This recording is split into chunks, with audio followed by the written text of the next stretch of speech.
Welcome to A2Z AMC Training Series. In today's video, we will talk about how a private client can download the document or upload a document on a submitted appraisal order.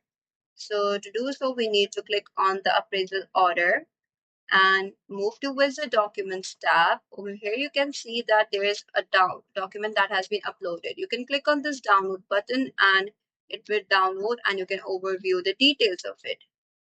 Similarly, you can upload any of the documents such as a report, invoice, any of the other type of document over here. So you have to just drop a file over here or you can browse. So I have added, I just need to upload it and it will be uploaded securely.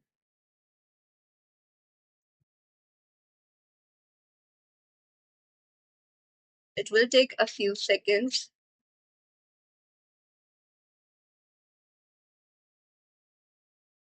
So the document has been updated, uploaded successfully. So that's all for today's video. Thank you for watching.